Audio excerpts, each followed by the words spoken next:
નમસ્કાર, વંદે માતરમ સાથીઓ. મેં હમણાં અર્જુનભાઈ મોઢવાડિયાને એમણે રાહુલજી વિશે જે પ્રકારની ટિપ્પણીઓ કરી એ સાંભળ્યું. એમણે રાહુલજીને રાજકારણમાં ખબર નથી પડતી એના વિશેની વાત કરી છે.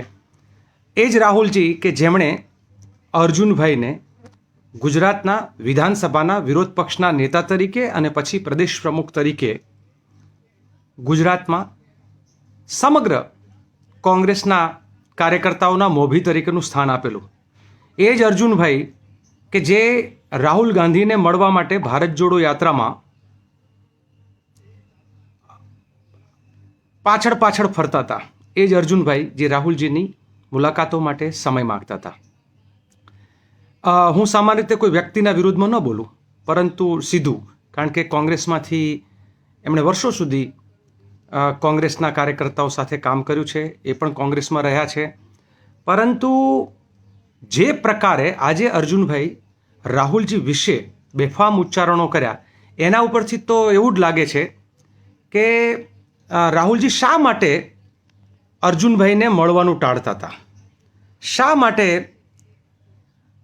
રાહુલ ગાંધી જે છે એમને અર્જુનભાઈમાંથી વિશ્વાસ ઉઠી ગયો હતો. એવું તે શું બન્યું કે અર્જુનભાઈએ ગુજરાતમાં, અને સામાન્ય એવું બને કે કોઈ વ્યક્તિ એવું બને કે ક્યારેક કોઈ ધારાસભ્ય છોડીને જાય, સમજી શકાય, પણ જે વ્યક્તિ ગુજરાતના પ્રદેશના પ્રમુખ તરીકે લાંબો સમય રહ્યા હોય, ગુજરાતનું મોવડી મંડળ જેને 5 પાંડવ તરીકે ઓળખતું હોય એમાંના એક રહ્યા હોય, એવા અર્જુનભાઈ અચાનક અત્યારે રાહુલ ગાંધીના વિરોધમાં બોલવાનું શરૂ કરે. આ એ જ અર્જુનભાઈ છે કે જેમણે રંગા બિલ્લા શબ્દ ગુજરાતને આપેલો કે ગુજરાતના રાજકારણમાં રંગા બિલ્લા, અને રંગા બિલ્લા એટલે કોણ? અર્જુનભાઈ ખુદ અનેક વખત નરેન્દ્ર મોદી અને અમિત શાહને રંગા બિલ્લા કહ્યા છે. તો અર્જુનભાઈ, તમારામાં અચાનક આ હૃદય પરિવર્તન કેવી રીતે થયું? તમે શા માટે અચાનક જ આખું રાહુલ ગાંધીના વિરોધમાં, એટલે તમારી એવી શું મજબૂરી આવી? મંત્રી બનવાની કદાચ ઉતાવળ હોઈ શકે, હું સમજી શકું છું. મંત્રી પદના ઉતાવળમાં આપ રાહુલ ગાંધીના વિરુદ્ધમાં બોલવાનું શરૂ કરો. એમણે જે રેસના ઘોડા કે લગ્નના ઘોડાની વાત કરી, તમે એમ કહ્યું છે કે એમને ઓળખતા નહોતું આવડતું. શું તમને ઓળખવામાં થાપ ખાઈ ગયા? તમને જવાબદારી જ્યારે સોંપી ત્યારે એમણે ભૂલ કરેલી એવું તમે પોતે સામેથી અત્યારે કબૂલાત કરી રહ્યા છો. આ બાને તમે કહ્યું કે રાહુલ ગાંધી અવારનવાર દેશનું અપમાન. આ ક્યારે રાહુલ ગાંધીએ દેશનું અપમાન કર્યું? એવું એકાદો કોઈ ઘટના આપની સમક્ષ છે? દેશનું અપમાન નરેન્દ્ર મોદી જે રીતે વિદેશમાં જઈને કરે છે, દેશનું અપમાન એમણે અનેક દેશોના પ્લેટફોર્મ પર જઈને કર્યું છે. દેશની આઝાદી વિશે એને એમના ભક્તો બેફામ બોલ્યા છે, એના વિશે આપ કંઈક કહેશો? જે રંગા અને બિલ્લાના વિરુદ્ધમાં આપ અનેક વખત એવા ભાષણો કર્યા છે, એ દરેક ભાષણને જો અત્યારે પાછા મૂકવામાં આવે તો ભારતીય જનતા પાર્ટીમાં તમને પોતાને પણ બહુ તકલીફ પડી જાય, કારણ કે એ પ્રકારના ભાષણો તમે કરેલા છે. એટલે મને એમ લાગે છે કે ક્યારે પણ જ્યારે પણ આપણે પક્ષપલટો કરીએ, આપણે જ્યારે માતૃ સંસ્થા સાથે આપણે જ્યારે વિદ્રોહ કે ગદ્દારી કે ખબર નહીં એને શું કહી શકાય, કે જે માએ ઉછેરીને મોટા કર્યા હોય એ માનો પાલવ છોડીને પારકી માનો પાલો પકડવાનું જ્યારે કોઈ વ્યક્તિ નક્કી કરે, ત્યારે પછી પોતાની મા વિશે બેફામ ઉચ્ચારણો સારા પણ ન લાગે. પારકી માના વખાણ કરવામાં પોતાની જનેતા જે છે એને ભૂલી ન જવાય. એટલે મને એમ લાગે છે કે જ્યારે અર્જુનભાઈ જ્યારે પણ બોલવું હોય ત્યારે એમણે એક મર્યાદા રાખવી જોઈએ. મર્યાદાથી બહાર જઈને જ્યારે બોલે તો પછી અનેક સવાલો ઊભા થાય, અને પછી કોંગ્રેસના કાર્યકર્તાઓ કચ કચાવીને અર્જુનભાઈની વિરુદ્ધમાં લખવાનું શરૂ કરે, અને પછી બધા જ લોકો એ વાત ભૂલી જશે કે અર્જુનભાઈ આપ કોંગ્રેસના મોભી હતા. તમારા વિશે જ્યારે કોંગ્રેસના કાર્યકર્તાઓ લખવાનું શરૂ કરશે પછી તમને ત્યાં ભારતીય જનતા પાર્ટીમાં પણ મુશ્કેલી પડશે. એટલે હું પક્ષપલટો કરીને ગયેલા દરેક નેતાઓને ચેતવણી કે કંઈ પણ બોલો એ પહેલાં જરા ધ્યાન રાખવું. માં જ હોય અને પારકી માં એ પારકી માં જ હોય. પારકી માના ગોદીમાં જઈને બેસી જઈ અને પછી એના વખાણ કરવામાં પોતાની માના જે છે એની ટીકા ન કરાય, એને છે ન દેવાય. આ વાત સૌએ સમજવાની જરૂર છે.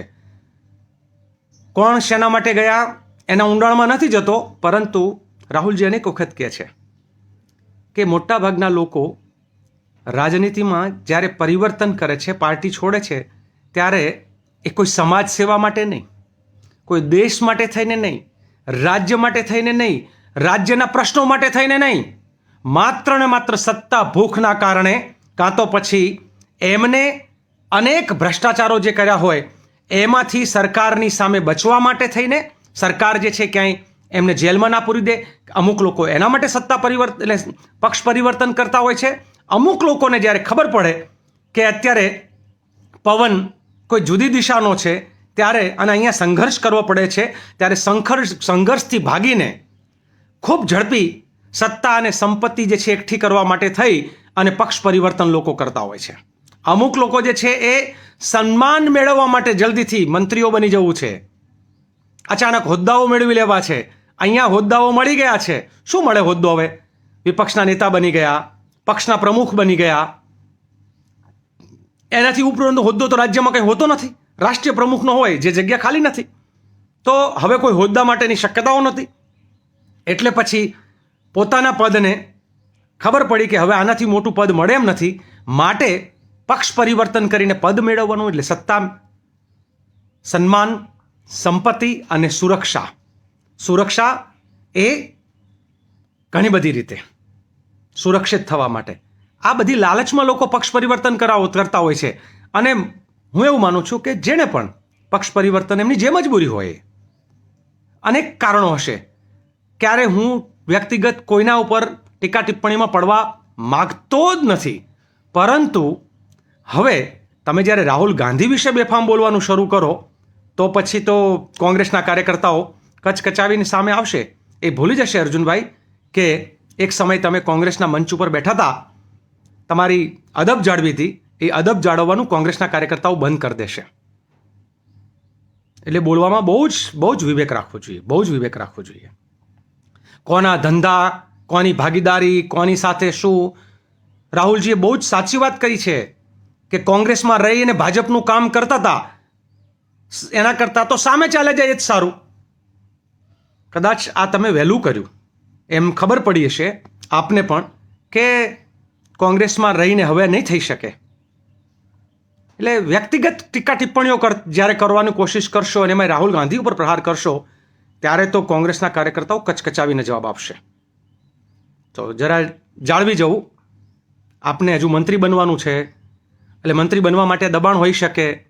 હોળી ગઈ ત્યારે અમને એમ હતું કે હોળી પછી મંત્રી બનાવશે, હવે હોળી ગઈ છે એટલે કદાચ મને લાગે છે કે ભાજપની હૈયા હોળી, ભાજપની અંદરનો સંઘર્ષ, ભાજપની અંદર એકબીજાને એમના જેને અર્જુનભાઈ રંગાબિલ્લા કહેતા હતા એમને ખુશ કરવાના ચક્કરમાં કદાચ એક પછી એક નેતાઓના રાહુલજીના વિરોધમાં આવા ભાષણો આવે તો નવાઈ નહીં. Be careful. કોંગ્રેસના કાર્યકર્તાઓને બહુ હલકામાં ના લેવા. કોંગ્રેસના કાર્યકર્તાઓ